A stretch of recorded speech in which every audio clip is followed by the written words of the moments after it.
or the nares. We're not going to cut through here, just a nasty dissection, so we don't do that. It's a difficult dissection, right?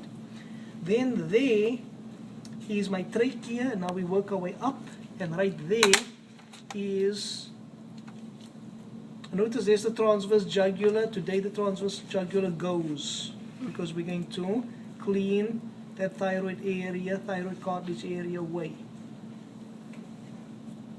Right, so that whole thing, that whole area is called the larynx. Now, right there, which is real neat, people, is the thyroid gland right there. So there's my thyroid gland on the left-hand side. I don't see it on the right-hand side.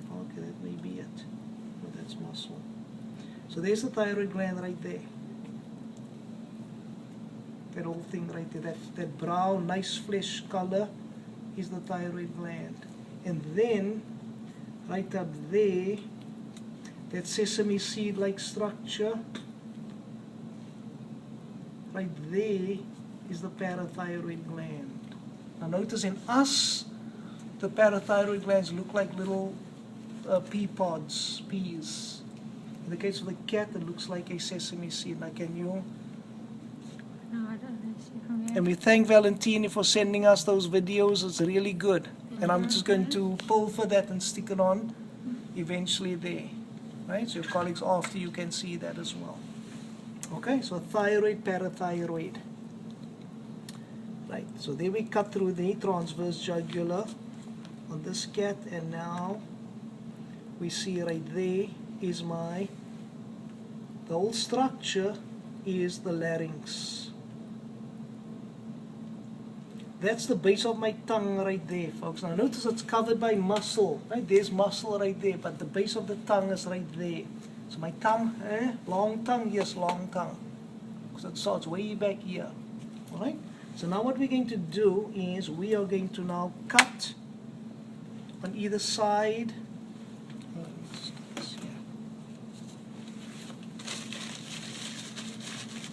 So now what we do is we cut on either side of the larynx. I'm just going to slide up like that. Now why do I do that? All right? Part of the reason why I want to do that is right there is my epiglottis. Now I don't want to cut across there because I'm afraid of snipping the top of the epiglottis off. So what we're going to do is we're going to go around it. So we're going to cut into the base of the tongue. So I'm actually cutting into the mouth cavity. Now you may hit some resistance there, right? Because that's going to be the hyoid bone that you're going to cut through. So I'm going to cut on the left-hand side, and I'm going to cut on the right-hand side, and then I'm going to, be pretty generous with the distance from the epiglottis. There's my thyroid cartilage, so I'm going to go pretty high up.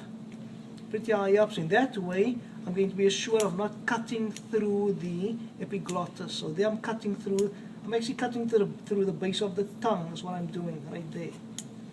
And then I just cut through this and I peel the whole thing out. Right there like that. And notice what do I have? Anteriorly the trachea, posteriorly the esophagus. And now I have the two openings. There's my tongue, back of my tongue. Which means that's my esophagus or my oral cavity, and there's my nasal cavity. Or nasal cavity, oral cavity, nasal cavity. And now we can actually look inside there. So that is where I'm going to work towards, which is going to be the epiglottis down there. Right? So now I'm good. I'm good because I'm above the epiglottis. And now what I do is I just gently cut back down towards the epiglottis right there. Right there. So now I can just gently clean around it on the posterior side. And I can just gently clean around it on the anterior side. So there is the tongue. Now notice that was the hyoid bone that I cut through. As you could see, and when you do this you can feel the resistance, the hyoid bone. And notice how easy it is to cut through because it is a very, very small bone, right? So there is the epiglottis. So when I swallow, the epiglottis flows over tight seals the trachea there, and food goes into the esophagus right there. Right, so there's the epiglottis. Then I open up the epiglottis, and I can see the vocal cords right in there. So there's the epiglottis, there's the vocal cords. And notice again, they vibrate sound production. Sound production, with the purring, the barking of the dog, the growling, me speaking English, Afrikaans, it's all sound production. Right? Okay, then we have the trachea. So now what, so you see, so that's it. That's it for the major dissection up there. So now we go, there's the trachea, runs all the way down, and there are the lungs right there. And there's the diaphragm right there. And remember, the diaphragm is skeletal muscle, voluntary muscle that actually, so when I'm at the rest, my diaphragm looks like that, curved like that. When I breathe, it flattens out. Because notice what happens, my rib cage opens up and I flatten out. What happens is I create a vacuum. Well, I say, no, I don't create. It is a vacuum. I create a pressure gradient. So pressure here when I breathe in actually drops below atmospheric pressure. And what happens? Oxygenated air rushes in. Rushes in. Then when I breathe out, what happens? It shoots back up. And this drops the rib cage. And now what happens? Another pressure gradient. High pressure here. Higher than atmospheric pressure. So now what do I have there? Another pressure gradient. What happens? Carbon dioxide air is pushed out. Energy. So it's saving energy, folks. We'll see that my muscles have to work, but these gradients actually help to move the air as it should. Oxygenated air in, carbon dioxide air out. Okay? Then, okay, now I'm not going to break the lungs just yet, but we saw the diagram of the bronchi growing into the lungs, primary bronchus, secondary bronchus, tertiary bronchus, etc. And you'll see in a minute why we don't want to break the lungs yet. But there is the nerve that runs onto the diaphragm right there. And that nerve on the left-hand side, we see it there, and we see it nicely right there on the right-hand side, right against the inferior vena cava. And that nerve is called the phrenic nerve. The phrenic nerve. And the phrenic nerve stimulates my diaphragm so that I breathe in. Or they're going to stimulate it like that. Now, many times when I'm exercising, I get a stitch in my side. Now, when do I get a stitch in my side? You mean a cramp? A cramp in my side. It's actually the diaphragm. But when will that happen? If I'm the super athlete, how often do they get those stitches in their sides? No. Hardly ever. It is only when I'm starting out. And what is happening is, there's my diaphragm, there's my phrenic nerves, and they're supposed to fire like that. But sometimes they can fire out of sequence. That's what happens is the diaphragm is contracting, not contracting uniformly, it's contracting unevenly. That causes that. Now, how do you reconstitute that? You just push down on it, like push. And that'll reset the nerves to fire. All right? Okay, questions, ladies and gentlemen. All right, now, elasticity of, remember we said lungs, alveoli, lots of elastic tissue. You smoke, you destroy that elastic tissue.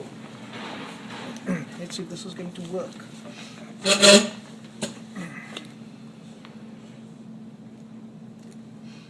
Okay, so there's a lung. We've not broken in. Hopefully there's nothing broken. Let's see what happens here. CPR. Oh my gosh, that's crazy. Do it again. Oh, that is weird looking. Okay, now, I've done that to the cat lungs, guaranteed. I have destroyed a ton of alveoli on that cat. Too much pressure, way too much pressure. So you think about us breathing, and remember what I said today, and you can see here, we can distend that lung pretty far. There's my lungs, and we're going to see when we get to chapter 23, that when we breathe in normally and breathe out normally, we only move probably 1/5 or 1/6 of the total air that can come into my lungs and go out of the lungs. Now, let's assume I want to just breathe and fill my lungs completely. How easy is it to do that? We'll do that in lecture. It hurts. It can happen, but it hurts. And now let's do that for a minute. Pass out. We'll pass out. We will pass out. So yes, there's this capacity for that, but under normal breathing, not good. So the So- rest is just for diffusion, basically? No, that's backups. Oh, Backups. Now notice when. Notice when does my breathing actually get harder? When will it actually get a little bigger? Is when I am exercising, because my oxygen demand goes up now. Would it do the same for higher altitudes? Because you have to... Yeah, for sure. Yeah. All right. So you can see that now. If I'd broken that to show you guys the bronchi, then what's going to happen is that is where the air would have leaked out. Now, this is a non-smoker. Now, if this were a smoker, then what is going to happen color-wise? Black, black, black. And what happens with the elasticity?